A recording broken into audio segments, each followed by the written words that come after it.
Ketika ditilang, terimalah slip biru, jangan yang merah. Pernah dengar itu?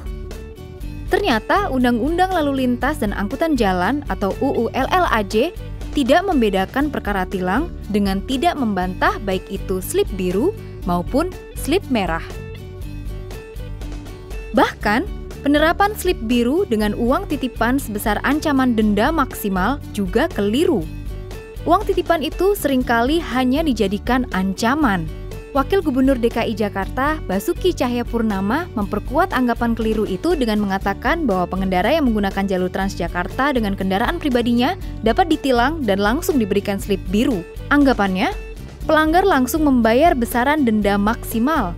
Padahal dalam UU LLAJ, uang titipan itu diterapkan bagi pelanggar yang tidak bisa hadir dalam sidang pengadilan. Nah, sekarang beralih ke persoalan calo. Ketika ingin mengurus tilang di pengadilan, ada pula tawaran jasa calo. Jasa calo menimbulkan persepsi buruk masyarakat terhadap pengadilan. Calo yang dimaksud adalah perantara untuk mempercepat proses pengurusan perkara tilang. Praktik ini dapat melibatkan orang dalam maupun orang di luar pengadilan.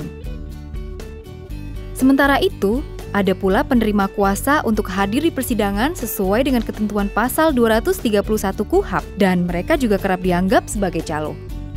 Keduanya memang sulit dibedakan karena hakim jarang menanyakan keabsahan kuasa orang yang mewakili di persidangan. Sebenarnya pelayanan yang optimal akan mengurangi ruang gerak calo.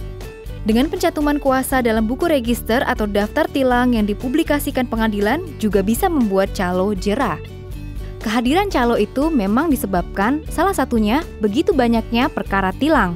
Ternyata, tilang merupakan jenis perkara terbanyak selama tahun 2013. Berdasarkan laporan tahunan Mahkamah Agung tahun 2013, dari jumlah keseluruhan perkara pidana yang ditangani pengadilan, 96,4% merupakan perkara tilang. Jumlah perkara yang begitu tinggi mempengaruhi kebutuhan sumber daya manusia di pengadilan. Dalam setiap pengadilan, dibutuhkan sumber daya manusia yang tidak sedikit untuk satu hari sidang tilang, yaitu hakim, panitera, dan staf pengadilan. Itu juga mempengaruhi kebutuhan akan ruangan pengadilan yang terus meningkat. Berkas yang masuk terkait administrasi juga kian menumpuk. Keadaan loket juga memburuk. Ada yang menggunakan kaca sehingga bisa saling melihat. Dan ada pula yang hanya menggunakan lubang. Semua keadaan itu memunculkan banyak respons. Ada usulan untuk tidak memasukkan tilang dalam perkara yang perlu ditangani pengadilan. Namun, kalau itu akan dilakukan, ada beberapa hal yang perlu diperhatikan. Pertama, perubahan itu berakibat perlu diubahnya KUHP dan UU LLAJ. Hal ini akan memakan waktu dan sumber daya besar, tapi pengkajian ulang UU LLAJ memang akan lebih baik. Sekalian melihat kembali pengaturan tentang uang titipan, slip biru, dan slip merah.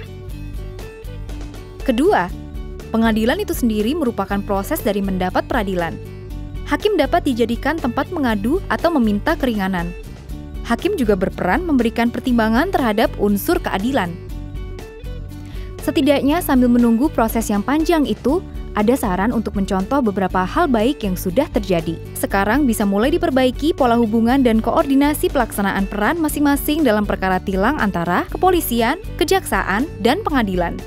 Selain itu, peningkatan kapasitas SDM dalam layanan perkara tilang juga penting mendapat perhatian.